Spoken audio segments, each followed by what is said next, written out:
नमस्कार प्रिय विद्यार्थियों, स्वागत है आप सभी का आपके अपने YouTube channel Envira online school पर। आज मैं फिर से आप लोगों के बीच आपके 12th का सिलेबस का एक वीडियो आप लोगों के साथ शेयर कर रहा हूं और आज की इस वीडियो में मैं बताने वाला हूं कि परीक्षा 2021 के लिए आपका संशोधित पाठ्यक्रम क्या है, यानी अब आपको क्या पढ़ना है। लास्ट वीडियो में तो आपने देखा होगा कि क्या चीजें हट गई है और इस वीडियो में आप देखोगे बच्चों कि कौन सी चीजें हैं जो इस साल अपन को 2021 के पेपर को अच्छे से क्लियर करने के लिए पढ़नी है। तो उससे पहले कुछ चीजें समझ लेते हैं। आप लोगों को मैं बता दूं कि आपका प्रश्न पत्र है जो एग्जाम में एक ही आएगा बच्चों, एक ही पेपर होता है और समय आपका 3.25 घंटे, 3 घंटे और 15 मिनट आपको टाइम मिलता है बच्चों। प्रश्न पत्र के लिए टोटल निर्धारित अंक कितने हैं? 80 नंबर आपके पेपर में, आपको 80 नंबर का पेपर आपको देखने को मिलता है। 80 में से आप कितने लाते हो? 80 में से अब की बार मेरे अनुसार, मैं लास्ट वीडियो में मैंने आपको बताया था और इसमें भी वापस बता दूं कि आपको आपके अब की बार अच्छे मार्क्स लाने के लिए बहुत ही शानदार मौका है। शानदार मौका क्यों है बच्चों? क्योंकि एक ये पेपर है, इस पेपर में एक तो 20 प्रश्न हैं और इसी पेपर में 14 प्रश्न हैं, तो मौका 14 प्रश्न करने का होगा और वो भी शानदार होगा। अच्छे से अपन कर पाएंगे अपना एक पेपर। फिर आपके 17 अंक जो स्कूल से भेजे जाते हैं वो 20 होते हैं, 20 से कम होते हैं वो आपके यहाँ पे अर्धवार्षिक परीक्षा और थर्ड टेस्ट तक का जो आपने जितना भी परफॉर्मेंस दिया है उसके ऊपर निर्भर करता है बच्चों। और इस प्रकार टोटल ये दोनों चीजें प्लस करूं तो टोटल कितना होता है? 100 होता है। तो अच्छे से आपको आपके पेपर के बारे में समझ में आ गया होगा। अब मैं आपको आपकी इकाइयों के बारे में बता देता हूं। इकाइयां आपको अगर याद हो बच्चों तो इकाइयां टोटल 6 पहले कितनी थी? 6, लेकिन अब कितनी रही है? अब रही है बच्चों 5। 1 2 3 4 और 5। उसमें से पहली यूनिट का नाम है संबंध तथा फलन और ये 7 नंबर की यूनिट है, यानी इसके अंदर जो चैप्टर है वो टोटल 7 नंबर के हैं। उसके बाद बीज गणित की बात करूं तो 15 नंबर की है। बीज गणित 15 नंबर की है बच्चों। अच्छे से इन चीजों को लिख लीजिएगा क्योंकि एग्जाम में अच्छे से 80 में से 80, 75 प्लस मार्क्स वही बच्चे लाते हैं जो अपने टारगेट के अकॉर्डिंग चलते हैं। और टारगेट कब बना पाओगे? जब आपको पता होगा कि मुझे क्या पढ़ना है और क्या नहीं, ये चीज आपको मालूम होनी चाहिए। कलन की बात करूं तो कलन है जो 35 नंबर का है। सदिश तथा त्रिविम ज्यामिति ये 15 नंबर की है बच्चों और प्रायिकता एवं प्रायिकता बंटन 8 नंबर की है। तो ये आपके नंबर हैं और टोटल अगर मैं बात करूं तो 80 नंबर का आपका पेपर है। तो साथियों अच्छे से तैयार हो जाओ, अब की बार आपका एग्जाम होगा और वो एग्जाम आपके लिए बेहतरीन हो, उसके लिए आप किसके अकॉर्डिंग किस सिलेबस को आपको पढ़ना है वो अब मैं आगे डिस्कस करने वाला हूँ। पेपर का आपको मैंने बायोडाटा दे दिया है, तो आप अच्छे से स्क्रीनशॉट लेके लिख लीजिए। तो बच्चों अब आगे बढ़ते हैं और बात करेंगे कि कौन सी यूनिट में, यानी कौन सी इकाई में कौन से टॉपिक को अध्याय के अकॉर्डिंग कौन से पॉइंटों को, कौन से टॉपिकों को अपन को पढ़ना है। तो सबसे पहले मैं बात करता हूं संबंध एवं फलन के बारे में। ये पहली इकाई है आपकी और इसमें आपका अध्याय है प्रतिलोम वर्तीय फलन और इसके अंदर आपको क्या क्या जानकारी लेना बहुत जरूरी है बच्चों। सबसे पहले तो ये प्रतिलोम वर्तीय फलन है क्या, प्रतिलोम यानी इनवर्स है क्या, सबसे पहली चीज तो। उसके बाद इनका परिसर, प्रांत और मुख्य मान, ये एक टेबल है आपकी बुक में, आपने अच्छे से देखी होगी, वो भी आपको पता करनी है। यहां से प्रश्न अक्सर आता है, इस चीज को ध्यान दीजिएगा। फिर व्यापक मान, प्रतिलोम वर्तीय फलनों के गुणधर्म, यानी व्यापक मान भी पता करना है और प्रतिलोम वर्तीय फलनों के गुणधर्म। अब ये कुछ एक चीजें लिखी है बस साथियों कि साइन इनवर्स एक्स, तो ये और ये हट गए एक दूसरे से, तो यहाँ पे एक्स वैल्यू के रूप में बचा।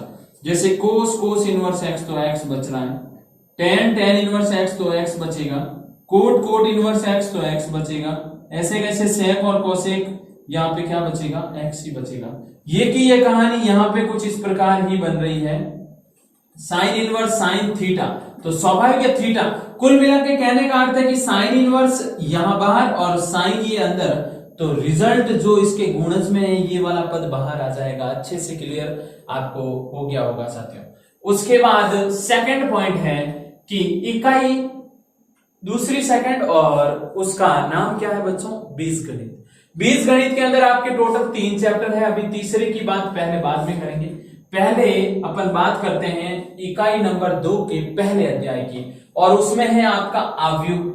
आव्यूह की परिभाषा है उस अंकेतन, यानी आव्यूह की डेफिनेशन क्या है और उसे कैसे प्रदर्शित करते हैं, वो है आपके सिलेबस में। उसके बाद क्रम और समानता, फिर आव्यूह के प्रकार, फिर शून्य तथा तत्समक आव्यूह, और फिर है इकाई आव्यूह।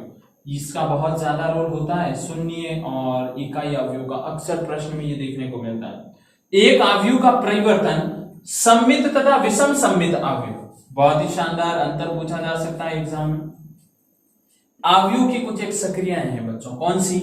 आव्यूह की सक्रिया योग, अंतर, गुणन, योग, अंतर, गुणन और अदिश गुणन। देखो ये 4 सक्रियाएं जो आपको अच्छे से पढ़नी पड़ेगी। वो पहली कौन सी है? योग की, दूसरी कौन सी है? अंतर की, तीसरी है गुणन की, और चौथी कौन सी है बच्चों? अदिश गुणन की। उसके बाद योग सक्रियाएं। अब योग सक्रियाएं, उनका गुणधर्म आपको सीखना पड़ेगा। योग सक्रियाएं यानी दो मैट्रिक्स आव्यूह को आपस में जोड़ने का क्या करना पड़ेगा आपको? उसके मध्य जो सक्रियाएं हो रही है वो अच्छे से समझनी पड़ेगी। गुणन वाली सक्रियाएं, अदिश गुणन वाली सक्रियाएं, ये सारी आपको अच्छे से आनी चाहिए। तो आपके सिलेबस के अकॉर्डिंग अगर अब की बार की बात करें तो बहुत ही बेहतरीन मौका है साथियों, जम के तैयारी में लग जाएं। अगर अभी भी नहीं लगे हैं तो अब टाइमली लग जाएं और अपने एग्जाम में आपका पेपर शानदार हो, इसलिए तैयारी बहुत ही जरूरी है। और अब की बार बहुत ही बेहतरीन अंक हासिल करने का मौका है अपने पास, उसे ना गवाएं आप। अब मैं बात करूं आपका जो नेक्स्ट इसी का चैप्टर है सारणिक। सारणिक में देखो साथियों क्या क्या पढ़ना है? परिभाषा, एक वर्ग आव्यूह का सारणिक, यानी 3x3 के वर्ग आव्यूह तक, ओनली फॉर 3x3, 4x4 का जा ही नहीं रहा है, यानी केवल 3x3, 2x3 है, 3x2 है, 3x3 है, ये नहीं, इससे बाहर नहीं, 4x2 का नहीं, 2x4 का नहीं, 4x4 का नहीं, ये बोल ही नहीं रहा है। उसके बाद उप सारणिक, सखंड और सारणिकों के प्रकार। बहुत ही बेहतरीन, बहुत ही इजी चैप्टर है और इन इजी चैप्टरों को अपन इजी वे में क्लियर करेंगे। आप कंटिन्यू साथ में जुड़े रहिएगा, पूरा वादा है सिलेबस के अकॉर्डिंग एक एक टॉपिक अपन कवर करेंगे। आपको हमारा सपोर्ट करना है, हम आपके लिए तैयार हैं। तो नेक्स्ट क्या देखते हैं कि इस इकाई जो दूसरी है बीजगणित, इसके तीसरे अध्याय में अपन को क्या क्या इस साल पढ़ना है बच्चों, तो उसकी ओर बढ़ते हैं। तो अब हम आगे बढ़ रहे हैं और अपने जो बीजगणित जो दूसरी इकाई है उसके अध्याय नंबर 3 यानी व्युत्क्रम आव्यूह एवं रैखिक समीकरण। व्युत्क्रम आव्यूह एवं रैखिक समीकरण, इसके अंदर से बच्चों कौन सा सिलेबस अपन को इस साल पढ़ना है उसके बारे में बात कर लेते हैं। सबसे पहले है व्युत्क्रमणीय तथा अव्युत्क्रमणीय आव्यूह, ये टॉपिक आपको पढ़ना है, व्युत्क्रमणीय तथा अव्युत्क्रमणीय। और आप जब 5वां चैप्टर आपकी बुक का ओपन करते हो तो सबसे पहले यही देखने को मिलता है, वर्ग आव्यूह का सहखंड आव्यूह। वर्ग आव्यूह का क्या? सहखंड आव्यूह बच्चों। फिर आव्यूह का व्युत्क्रम, आपको पर्सनली इसमें पूछा गया, आव्यूह का क्या? व्युत्क्रम आपको पढ़ना है और बहुत ही इजी टॉपिक है, डरने की जरूरत नहीं है। आप बस कंटिन्यू वीडियो देखते रहें और आपके जो भी डाउट होंगे वो हम जरूर सॉल्व करेंगे। सारणिकों के अनुप्रयोग बच्चों और त्रिभुज का क्षेत्रफल, यानी सारणिक के अनुप्रयोग के यूज करते हुए अपन त्रिभुज के क्षेत्रफल तक पहुंचेंगे। 3 बिंदुओं के सरेखीय होने की शर्त, 3 बिंदुओं के सरेखीय होने की शर्त, और बहुत ही इजी है, आप 10th में भी पढ़ के आए हो। वैसे 3 बिंदुओं के सरेख होने की शर्त क्या है? जब त्रिभुज का क्षेत्रफल 0 आ जाए, यानी आपके पास x1, x2, x3, y1, y2, y3 तीनों बिंदु मिलेंगे। अगर आप इसको सॉल्व करके आप त्रिभुज का क्षेत्रफल 0 ज्ञात करते हो तो उस कंडीशन में ये सरेख की शर्त को प्रदर्शित करेगा। 2 बिंदुओं से होकर गुजरने वाली रेखा का समीकरण, 2 बिंदुओं से होकर गुजरने वाली रेखा का समीकरण, और एक इसी के अंदर आव्यूह सिद्धांत की सहायता से रैखिक समीकरण निकाय का हल। आव्यूह सिद्धांत की सहायता से बच्चों क्या? रैखिक समीकरण निकाय का हल जो भी आपको सीखना है। और इस साल में तो बार बार यही बोल रहा हूँ, बहुत ही फायदेमंद सिलेबस है और अब की बार बहुत ही बेहतरीन मौका है, आप अपने एग्जाम में कुछ बेहतरीन हासिल करो। इसके लिए कर सकते हो आप कंटिन्यू हमारे साथ जुड़े रहते। तो नेक्स्ट अपन तीसरी यूनिट की बात करते हैं, कलन। अब आगे बढ़ते हैं बच्चों और बात करते हैं आपका जो इकाई नंबर 3 कलन, उसके अंदर अपन को क्या क्या चीजें पढ़नी है अब की बार अपने सिलेबस के अकॉर्डिंग। इसमें टोटल 5 चैप्टर है, 5 में से 3 मैंने बोर्ड पे लिख दिए हैं। उसमें पहला है सातत्य तथा अवकलनीयता। इसके अंदर आपको क्या पढ़ना है, सबसे पहले इसकी डेफिनेशन, सातत्य की डेफिनेशन परिभाषा आनी चाहिए। सतत तथा असतत फलन इसके बारे में पढ़ना है। फिर सतत फलनों के गुणधर्म पढ़ने हैं। उसके बाद अवकलनीयता वाले टॉपिक को भी पढ़ना है, ध्यान दीजिएगा। अवकलनीय फलन पढ़ना है। उसके बाद संयुक्त फलनों के अवकलज।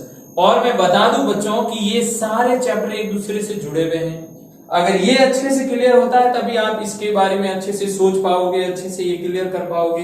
तो यहाँ पर श्रृंखला नियम भी पढ़ना है, अस्पष्ट फलनों के अवकलज भी पढ़ने हैं आपको, चर घातांकी तथा लघु गणकीय फलनों का अवकलज और लघु गणकीय अवकलज ये भी पढ़ना है बच्चों, अच्छे से समझ लीजिए। और द्वितीय क्रम के अवकलज, द्वितीय क्रम के अवकलज भी आपको स्पष्ट रूप से पढ़ने हैं। तो स्क्रीनशॉट ले लीजिए, बुक में टिक मार्क कर दीजिए।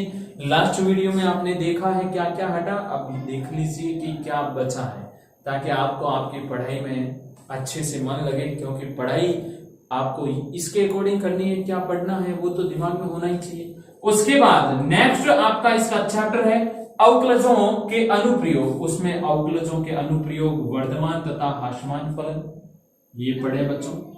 फिर स्पर्श रेखाएं तथा अभिलंब, आप 11th में भी पढ़ के आ चुके हो और अब इसमें 12th में फॉर्मूले वही है, स्पर्श रेखा अभिलंब। चेंजेस कुछ नहीं होता, 11th वाले टॉपिक को ही कनेक्ट करके 12th में रखते हैं। लेकिन 11th अच्छे से पढ़ रखी है तो 12th में कोई समस्या नहीं होती है, 100% बोल रहा हूं। उच्चिष्ट तथा निम्निष्ट फलन की परिभाषा तथा उनको ज्ञात करने की विधि, बस इतना ही है। दूसरे अध्याय में इतनी चीजें ही पढ़नी है और क्या हटा है वो मैंने पहले बता दिया है। नए हो तो उस वीडियो को जाके जरूर देख लीजिएगा। समाकलन, तीसरा अध्याय है समाकलन, उसमें परिभाषा पढ़नी है बच्चों। फिर इकाई प्रकार के फलनों का समाकलन मानक सूत्रों के द्वारा, मानक सूत्रों के द्वारा यानी फॉर्मूले इनके अंदर यूज करने अपन को।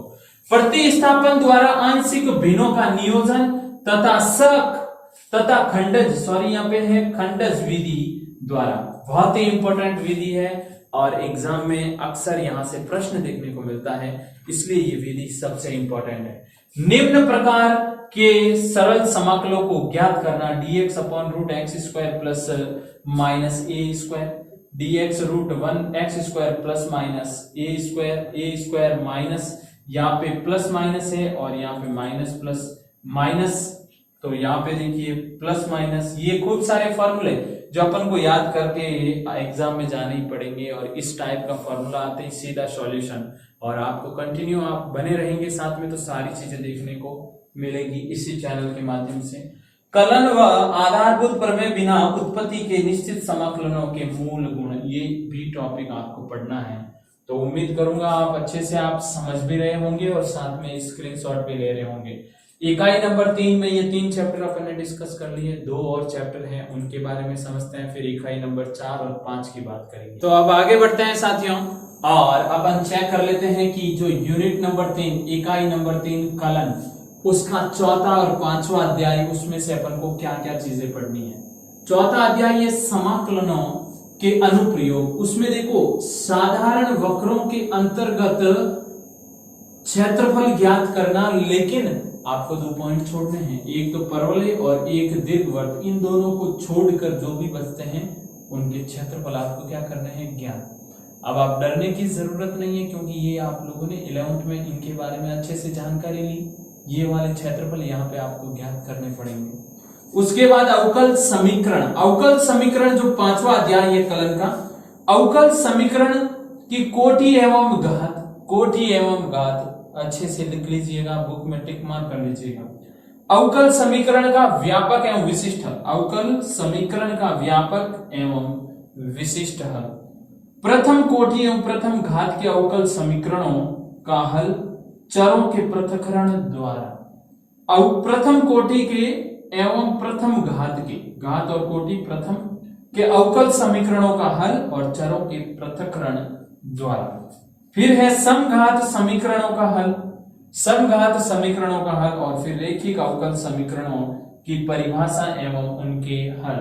तो ये है आपका 5वां चैप्टर किसका, यूनिट नंबर 3 कलन का। तो स्क्रीनशॉट ले लीजिए और लिख लीजिए अपनी नोटबुक में। उसके बाद इकाई नंबर 4 सदिश तथा त्रिविमीय ज्यामिति। इसके अंदर जो पहला अध्याय है उसकी मैं बात कर रहा हूं और पहला अध्याय है बच्चों आपका सदिश। और सदिश में देखिएगा सदिश तथा अदिश पहले ये जानकारी लेनी ही पड़ेगी, होता क्या है। उसके बाद एक सदिश का परिमाण तथा दिशा, और फिजिक्स में भी आप लोगों ने अच्छे से ये चीजें पढ़ रखी होगी। वैसे सदिशों के प्रकार समान मात्रक, शून्य, समांतर तथा सरेख सदिश, यानी समान मात्रक, शून्य, समांतर तथा सरेख सदिश किसमें, सदिशों के प्रकार में ये सारी चीजें पढ़नी है। किसी बिंदु का स्थिति सदिश, स्थिति सदिश, ऋणात्मक सदिश, सदिशों के घटक, सदिशों के योगफल, अलग अलग टॉपिक है, ध्यान दे दीजिएगा। एक सदिश का अदिश से गुणन और दो बिंदुओं को मिलाने वाले रेखाखंड को किसी अनुपात में बांटने वाले बिंदु का स्थिति सदिश, स्थिति सदिश इसमें भी, यानी दो बिंदु है, उन दोनों बिंदुओं को मिलाने वाले रेखाखंड को किसी अनुपात में बांटने वाले बिंदु का स्थिति सदिश, और दो सदिशों का अदिश गुणनफल एवं गुणधर्म, और अंतिम दो सदिशों का सदिश गुणनफल एवं गुणधर्म, दोनों ही। लेकिन यहाँ पर सदिश और अदिश में फर्क है, बस यही आपको आपके सिलेबस के अकॉर्डिंग पढ़ना है।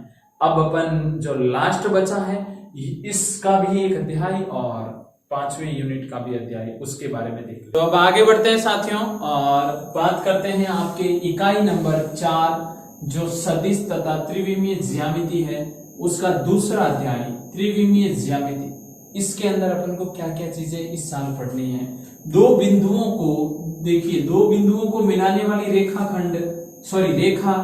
की दिक् को ज्याय और दिक् अनुपात, ये आप 11th में भी पढ़ चुके हो और यहाँ पे वापस इनको अच्छे से क्लियर करना है। एक रेखा का कार्तीय तथा सदिश समीकरण, दो रेखाओं की प्रतिच्छेदन, एक रेखा से एक बिंदु की लंबवत दूरी, एक रेखा से एक बिंदु की क्या लंबवत दूरी पढ़नी है। समतलीय तथा विषम समतलीय रेखाएं, ये भी पढ़ना है।